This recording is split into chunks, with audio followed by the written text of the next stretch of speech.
नमस्ते दोस्तों, आपका स्वागत है इंडिका विजडम में। दोस्तों, क्या आपने कभी सोचा है कि कभी आप स्वर्ग के द्वार के सामने खड़े हो, पर अंदर जाने के लिए आपको केवल एक चीज त्यागने को कहा जाए, परंतु वो चीज जिसने आपके बुरे वक्त में आपका साथ दिया, वो आपका उस समय हमसफर बना जब सब आपके करीबी लोग धीरे धीरे आपसे दूर हो गए थे। आप क्या उस चीज को पीछे छोड़कर स्वर्ग में चले जाएंगे? आज हम इसी सवाल से जुड़ी एक कहानी के बारे में जानेंगे। आज हम सुनाने जा रहे हैं महाभारत की एक ऐसी कहानी जो आपको रुला देगी, सोचने पर मजबूर कर देगी और शायद आपकी जिंदगी भी बदल देगी। यह है कहानी युधिष्ठिर और एक वफादार कुत्ते की। तो चलिए शुरू करते हैं ये अद्भुत यात्रा। दोस्तों, महाभारत का युद्ध खत्म हो चुका था। 18 दिनों की भीषण लड़ाई में लाखों लोग मारे गए थे। पांडवों ने जीत तो हासिल कर ली थी, लेकिन इस जीत की कीमत बहुत भारी थी। युधिष्ठिर, भीम, अर्जुन, नकुल और सहदेव ये पांचों भाई अब हस्तिनापुर के राजा थे। उन्होंने 36 साल तक धर्म और न्याय से राज किया, लेकिन फिर एक दिन सब कुछ बदल गया। भगवान श्री कृष्ण का निधन हो गया, यादव वंश का नाश हो गया और द्वारका समुद्र में डूब गई। जब अर्जुन ये सब देखकर लौटे तो पांडवों को समझ आ गया कि उनका समय अब आ गया है और अब इस दुनिया में रहने का कोई मतलब नहीं है। युधिष्ठिर ने फैसला लिया, अब स्वर्ग जाने का वक्त आ गया है। उन्होंने अपने पोते परीक्षित को राजा बनाया और सब कुछ त्याग दिया और साधारण वस्त्रों में पांडव और द्रौपदी चल पड़े अपनी आखिरी यात्रा पर। मंजिल थी मेरु पर्वत, जहाँ से स्वर्ग का रास्ता जाता है। दोस्तों, जब पांडव अपनी यात्रा शुरू कर ही रहे थे, तभी वहाँ एक कुत्ता आ गया।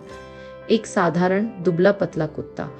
वो युधिष्ठिर के पीछे पीछे चलने लगा।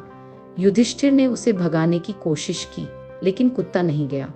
वो चुपचाप उनके पीछे चलता रहा और इस तरह शुरू हुई उनकी यात्रा। अब इस यात्रा में 7 साथी थे और उनकी एक मंजिल। दोस्तों, ये यात्रा आसान नहीं थी। वे धीरे धीरे हिमालय पर चढ़ने लगे। जैसे जैसे ऊंचाई बढ़ रही थी, ठंड बढ़ती गई, हवा पतली होती गई, हर कदम मुश्किल होता गया। और तभी द्रौपदी, जो कि सबसे पीछे चल रही थी, उनका पैर फिसल गया और वो गहरी खाई में गिर जाती है। भीम, जो कि द्रौपदी के आगे ही चल रहे थे, वो चाहकर भी द्रौपदी को नहीं बचा पाए। उन्होंने युधिष्ठिर से पूछा, भैया, द्रौपदी इस प्रकार क्यों गिर गई? क्या इसके पीछे भी कोई रहस्य है? दोस्तों, युधिष्ठिर रुके नहीं। चलते चलते बोले, भीम, वो हम सबकी पत्नी थी, लेकिन उसका दिल अर्जुन के लिए ज्यादा धड़कता था। ये उसकी कमजोरी थी। थोड़ी देर बाद सहदेव का भी पैर फिसल जाता है और वो भी गिर गए। भीम फिर पूछते हैं, भैया, अब इसका क्या रहस्य है? युधिष्ठिर ने कहा, भीम, उसे अपनी बुद्धि पर घमंड था। वो खुद को सबसे ज्यादा ज्ञानी मानता था। ये अब बारी नकुल की थी। जब भीम ने नकुल के गिरने का रहस्य पूछा, युधिष्ठिर ने बताया कि उसे अपनी खूबसूरती पर अहंकार था। फिर महान अर्जुन, जिन्हें की दुनिया धनुर्धर अर्जुन कहती थी, गांडीव धनुष के मालिक अर्जुन भी गिर गए। भीम अब हैरान थे। उन्होंने फिर पूछा, अर्जुन क्यों भैया, जिसे दुनिया सबसे महान योद्धा कहती थी, वह क्यों गिरा? युधिष्ठिर ने कहा, भीम मेरे भाई, उसे अपनी युद्ध क्षमता पर अभिमान था। वो मानता था कि उससे बड़ा धनुर्धर कोई नहीं, और इसी अहंकार के कारण वो हमारे साथ अब स्वर्ग की यात्रा में नहीं है। दोस्तों, जिन 7 यात्रियों ने स्वर्ग की यात्रा शुरू की थी, अब केवल उनमें से 3 ही जीवित बचे थे। परंतु अब अंत में खुद भीम, जो कि सबके गिरने का रहस्य पूछ रहे थे, वो भी नीचे गिर जाते हैं। ये देखकर युधिष्ठिर कहते हैं, मेरे भाई, तुम दूसरों से श्रेष्ठ थे, परंतु तुम अपनी भूख के सामने दूसरों की भूख का ख्याल नहीं रखते थे। दोस्तों, अब सिर्फ 2 ही यात्री बचे थे, युधिष्ठिर और वो कुत्ता। और फिर आखिरकार युधिष्ठिर मेरु पर्वत की चोटी पर पहुंच जाते हैं। दोस्तों, तभी अचानक एक दिव्य प्रकाश उनके सामने आता है। देवराज इंद्र अपने रथ में प्रकट होते हैं। इंद्र युधिष्ठिर से कहते हैं, युधिष्ठिर, तुम बहुत बड़ी परीक्षा में सफल हुए हो। तुम पहले मनुष्य हो जो अपने शरीर के साथ स्वर्ग जा सकते हो। आओ, मेरे रथ में बैठो। दोस्तों, युधिष्ठिर की आंखों में खुशी थी, लेकिन तभी उनकी नजर उस कुत्ते पर जाती है। युधिष्ठिर कहते हैं, देवराज, क्या ये कुत्ता भी मेरे साथ स्वर्ग चल सकता है? इंद्र कहते हैं, यह असंभव है युधिष्ठिर, कुत्ते स्वर्ग में नहीं जा सकते। कुत्ते यज्ञ को अपवित्र कर देते हैं। इसे यही छोड़ दो और मेरे साथ चलो। युधिष्ठिर कहते हैं, लेकिन देवराज, ये मेरे साथ इतनी दूर तक आया है। मेरे सब परिवारजन एक एक करके मुझसे दूर हो गए, परंतु ये मेरे साथ यहाँ तक आया है। मैं इसे नहीं छोड़ सकता। दोस्तों, इंद्र को अब थोड़ा क्रोध आने लगता है।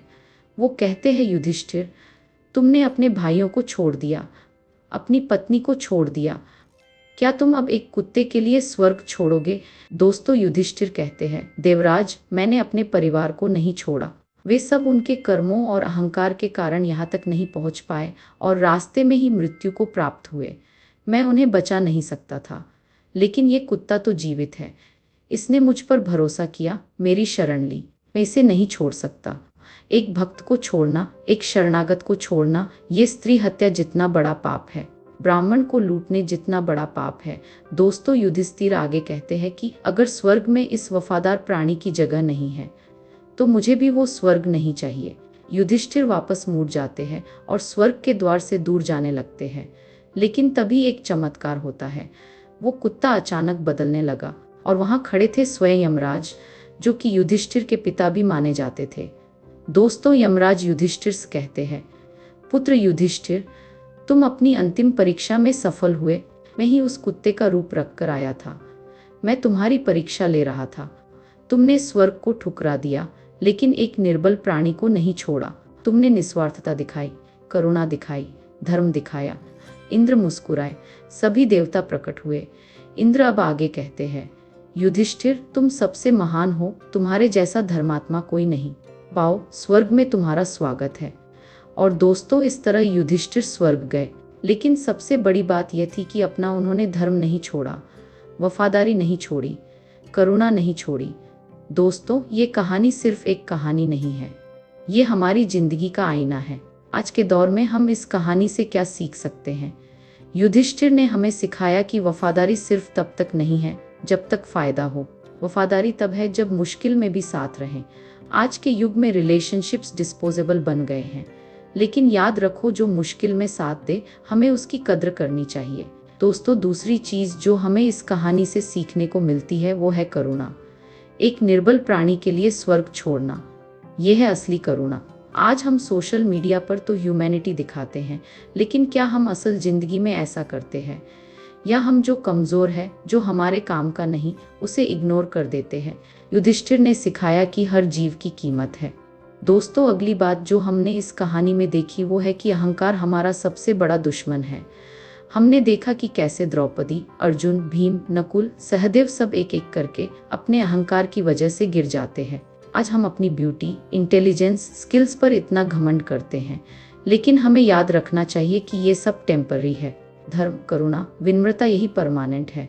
दोस्तों, आखिरी चीज जो हमने देखी कि कैसे युधिष्ठिर के लिए धर्म स्वर्ग से भी बड़ा था। आज हम सक्सेस, मनी, फेम के लिए अपने प्रिंसिपल्स कॉम्प्रोमाइज कर देते हैं, लेकिन असली जीत तब है जब प्रिंसिपल्स के साथ जियो। तो दोस्तों, अगली बार जब लाइफ में कोई मुश्किल